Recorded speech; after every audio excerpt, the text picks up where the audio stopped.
find you, we will track your steps from the inception of your plan, and we will prosecute you to the fullest extent of the law. Tonight on DC News Now, the suspected shooter at the White House Correspondents' Dinner now facing upgraded charges. How security measures may change for the president. Construction causing trouble for some DC businesses. All the streets is losing the business. Everybody we talk, all of us we talk, all neighbor we talk, we lose our business. What owners are asking DC Council for to help them stay open. A few shower chances out there for the day Tuesday, then followed by a chance for some thunderstorms on Wednesday. I'll go over all those details and the timing in just a few minutes. Voters gave Democrats the go-ahead to redraw Virginia's congressional maps, but Republicans say the method to get the issue on the ballot was unconstitutional. How the Commonwealth Supreme Court is weighing in. You're watching the station covering all of the DMV. This is DC News Now. Hi, everyone. Thank you for joining us tonight for DC News Now at 9. I'm Chris Flanagan. And I'm Susan Tran. The suspected shooter at the White House Correspondents' Dinner is now facing upgraded charges of trying to kill the president. Court documents showing the 31-year-old took a train from California to D.C. and checked into the Washington Hilton on Friday before the event. Investigators also point to the new evidence they've discovered, including what they consider a manifesto. DC News Now's Ben Dennis reports on what's next. So, Ben, this is the third alleged attempt on the president's life. What makes this case different? Well, it's what's apparently in writing. According to the Department of Justice, they say this alleged manifesto tied to the suspect is enough in order to charge him with attempting to assassinate the president. They say that's because the manifesto says that he wanted to kill members of the administration, high-ranking to low-ranking, and that includes the commander-in-chief. Tonight, new evidence presented against 31-year-old Cole Thomas Allen. He's suspected of charging toward the Washington Hilton Ballroom Saturday to target White House officials during the White House Correspondents' Dinner. And we will ensure that accountability is swift and certain. The Department of Justice says they recovered a shotgun, a pistol, and at least 3 knives tied to Allen. They say he reserved a room at the Hilton April 6th, took a train from L.A. to Chicago the 21st, checked into the hotel on the 24th, the day before the dinner. Now prosecutors say what's worded in an apparent manifesto is enough to charge Allen with attempting to assassinate the president. And make no mistake, he says, I am targeting the administration officials. They are my targets, and I'm prioritizing from the top down, the highest ranking from the lowest. And I will not hesitate to get involved in any kind of encounter with anyone who blocks me from the president. That seems like a pretty solid case. Defense attorney Russ Stone. This might be insanity. There could be other possible defenses that you make, but the issue of can they prove that his intention was to harm members of the administration, including the president, that's going to be a hard sell. We will find you. We will track your steps from the inception of your plan, and we will prosecute you to the fullest extent of the law. The suspect also faces 2 gun-related charges that were announced the night that he was put into custody. That includes moving a firearm over state lines with the intent to commit a felony. Now, U.S. Attorney for D.C. Jeanine Pirro says more charges are expected, and the suspect's due in court Thursday for a bond hearing. Outside of the Washington Hilton in Northwest D.C., Ben Dennis, DC News Now. Ben, thank you. And you can find continuing coverage of this shooting at the White House Correspondents' Dinner, including more details from court. Just go to our website, dcnewsnow.com, and search White House Dinner.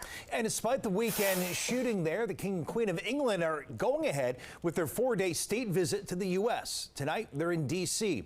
The royal couple met privately with President Trump and First Lady Melania Trump this afternoon. Now, tomorrow, King Charles will deliver a rare joint address to Congress, only the second by a British monarch. The royals will also make stops in Virginia and New York City. This is the King's first official trip to the U.S. since taking the throne. We will have continuing coverage on the visit happening on the Hill at 10:30 tomorrow morning on your streaming device. And coming up in our next half hour here on DC News Now, we're talking to a former Secret Service agent on how security will be tightened for the royal visit following this weekend's incident. We have our chief meteorologist, Jackie Laren. We greeted the royal couple with some sunshine, but it's going to be a little bit more English with the drizzling rain that's coming in. Exactly. We'll be tracking some of those rain showers around as we get towards later in the day tomorrow. So yes, might need the umbrella at times tomorrow. But it looks like Wednesday, the wetter of the 2 days. So that'll be something that we'll continue to monitor, especially for any of those outdoor events going on. Satellite radar shows us out there at this moment pretty quiet across our area. Not so quiet back out towards the Midwest. They have some very active weather across parts of Indiana, like you just saw just pop up on your screen. Those are severe thunderstorm watches that are ongoing across central Indiana. Farther out towards the west, tornado watches, and we'll continue to monitor that as it inches its way closer towards our area. Current temperatures out there at the moment, low 60s in D.C., just dropped into those 50s not too long ago. Winchester, Woodstock, and even out towards Manassas into those middle 50s as well. Well, overnight tonight, under some mainly to partly clear skies, temperatures will drop into those 40s. That's what we start off with the day into tomorrow morning.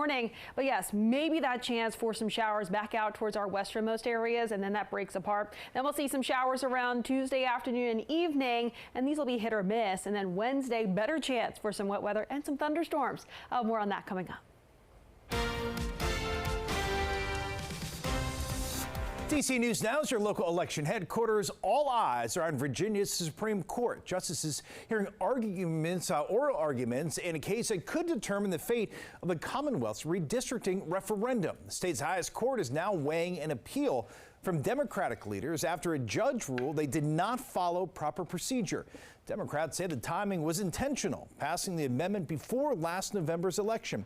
But Republicans, they argue early voting had already started and say that judge was correct in the ruling.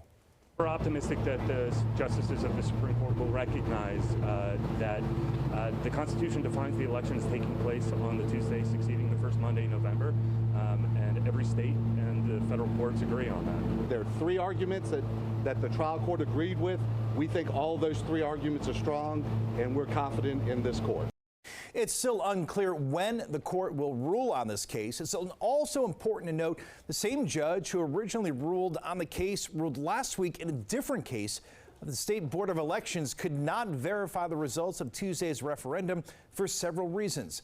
Attorney General Jay Jones has promised to appeal that ruling as well.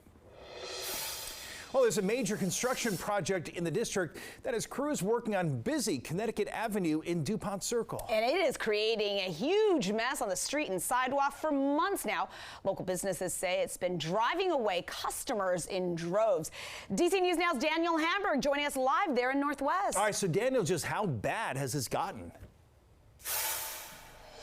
Well, Chris and Susan, some business owners tell me they are struggling to stay open even though every business is accessible during this construction. Now take a look. You can see this brand new sidewalk here has been finished, but if we look over down the block that way, there is still a lot of construction going on, and the visuals alone have some people not wanting to come over this way.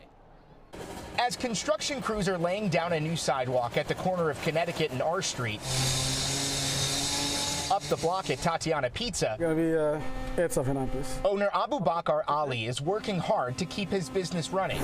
Business before is great, and then when the construction starting, I lose like 60% of the business. It's why the DuPont Circle Business Improvement District is pushing for a $2 million grant to help these businesses survive. If construction's in front of their door for 2 months, ideally we'd love to give everybody 2 months of rent.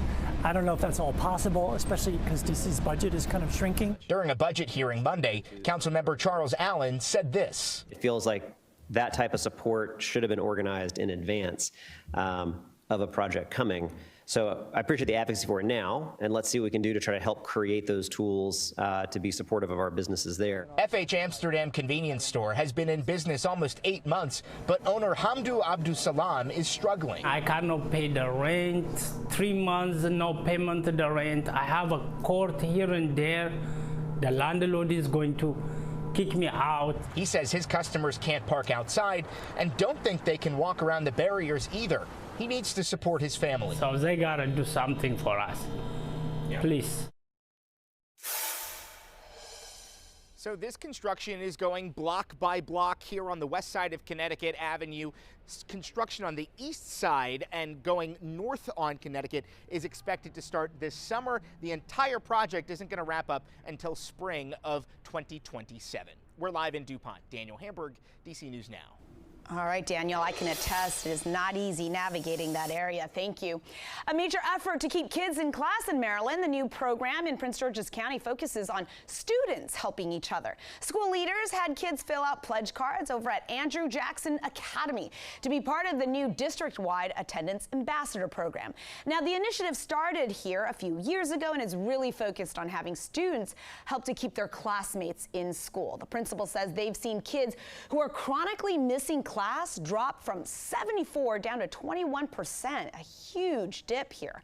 The interim superintendent is praising the program's success. That means more children are in school, they're learning, and they're being seen. And every percentage point represents a child that we did not lose.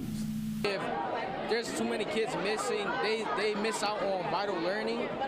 And when they miss out on that, you know, they have gaps.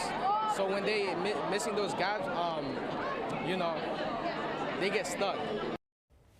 County and state leaders are now supporting the initiative in 15 schools.